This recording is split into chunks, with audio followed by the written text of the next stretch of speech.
Bienvenue à toutes et à tous, vous êtes bien sur Grand Lille TV, merci de nous rejoindre pour cette nouvelle édition d'information, l'actualité de la métropole lilloise et on parle de cette mobilisation du personnel de l'agence colis du site de la Poste de Leuzen depuis hier.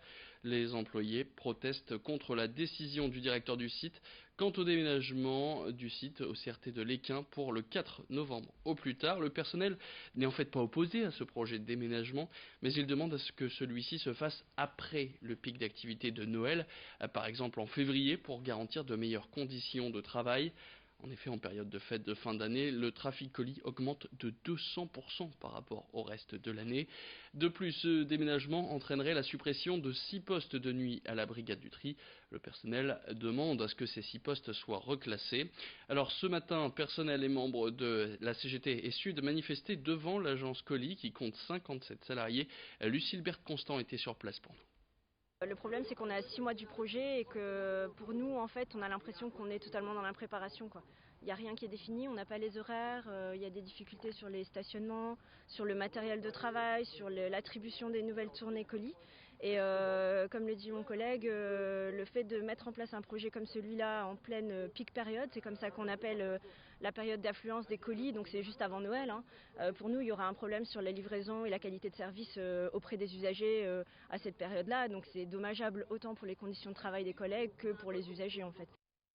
Et on parle maintenant culture depuis quelques jours, voire quelques semaines. Lille 3000 et Eldorado viennent de débuter.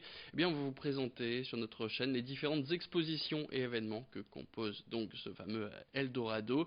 On prend la direction du tri postal avec cette exposition qui s'appelle Eldorama. Elle s'intéresse aux problèmes de société à travers le monde. Immigration, situation maritale en Inde, les thèmes abordés sont très vastes et abordés de nombreuses manières. Sur les 3 étages, différents artistes du monde entier exposent leur vision de l'Eldorado en 3 temps. C'est jusqu'au 1er septembre au Tripostal. Présentation de cette exposition avec Xavier Silly. Les univers sont démultipliés, plus de limites, un voyage inoubliable. Êtes-vous prêts ? La première partie se concentre vraiment sur l'idée que les gens ont de l'Eldorado. Ensuite, une fois qu'on va au premier étage, on s'intéresse au voyage, aux traversées dans n'importe quelle forme qu'elles prennent, qu'elles puissent prendre. Et au 3e étage, on a les nouveaux Eldorado. Ce sont d'autres formes d'Eldorado qu'on peut imaginer, mais je vous en dis pas plus pour le moment. On a eu la chance cette année d'accueillir Yayoi Kusama. Yayoi Kusama, c'est une artiste japonaise de 90 ans. Et ici, elle présente une mirror room. Une mirror room, c'est une œuvre immersive dans laquelle on se plonge et on a l'impression d'être dans les étoiles, ce qui est assez bien fait. Et ça a beaucoup de succès par ailleurs. Donc ici on arrive au premier étage de l'exposition Eldorama, donc le chapitre 2 qui se nomme La Ruée. Et on arrive dans une sorte d'agence de voyage. La première œuvre, c'est une œuvre de Jonathan Monck. Jonathan Monck qui a travaillé avec des sortes de panneaux représentatifs de prix billets d'avion cassés, qui en fait est une critique directe du système de voyage actuel avec les hôtels all inclusive, les compagnies low cost qui permettent absolument pas de découvrir la culture du pays et qui en fait permettent juste d'aller prendre le soleil et de ne s'intéressent pas du tout aux populations vivant sur place. Ici on se trouve devant l'œuvre d'Adel Abessemed, qui est en fait une symbolisation de la migration à travers la Méditerranée aujourd'hui, donc un grand tabou de la société en France et surtout en Europe. Donc en fait on a une œuvre très imagée puisque les sacs poubelles représentent directement les sacs mortuaires des migrants qui ne parviennent pas à survivre à la traversée de la Méditerranée, avec une double signification puisque ça représente aussi la façon et l'image qu'on a d'eux une fois qu'ils arrivent dans le pays.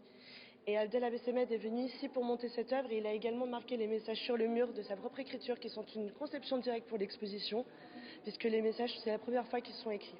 Dans un tout autre registre, on trouve une œuvre de Dwayne Henson qui a travaillé vraiment avec l'hyperréalisme puisque cette sculpture a été moulée sur un véritable humain, qui était une technique qui était très à la mode dans les années 70.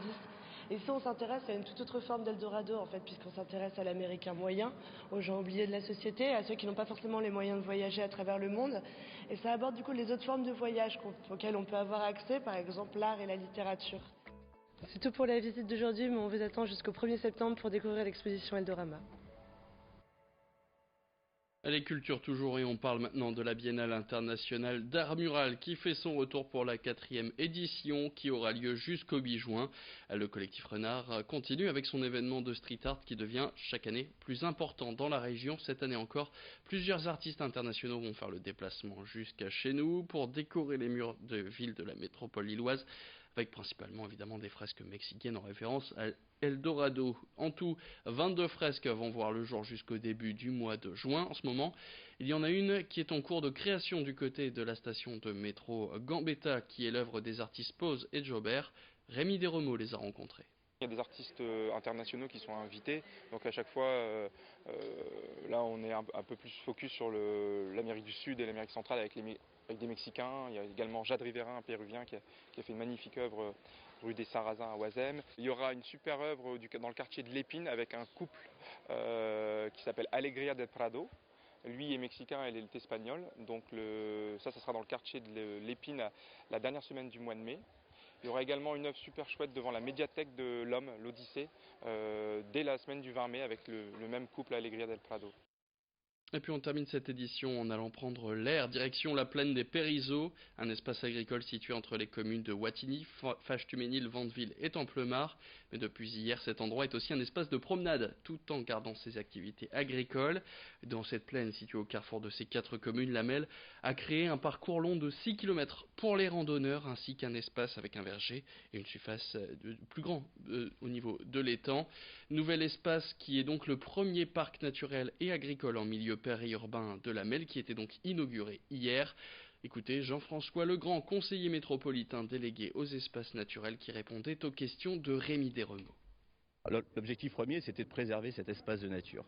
Parce que vous avez effectivement 4 communes limitrophes. Si vous prenez une photo aérienne, c'est extrêmement parlant. Vous voyez bien que cet espace est complètement ceinturé par les 4 villes, Templemar, Fâche-Tuménil, Vandeville et Wattignies. Et donc il y avait une pression urbaine très forte d'expansion. Et donc les élus de l'époque, à la fin des années 90, se sont retrouvés sur l'idée de se dire qu'il fallait préserver cet espace, à la fois qui était une plaine agricole, mais également qui pouvait devenir un espace de nature et un espace traversant pour les citoyens de ces 4 communes. C'est la fin de cette édition. Merci à toutes et à tous de l'avoir suivi. Tout de suite sur Grand Lille TV, la météo.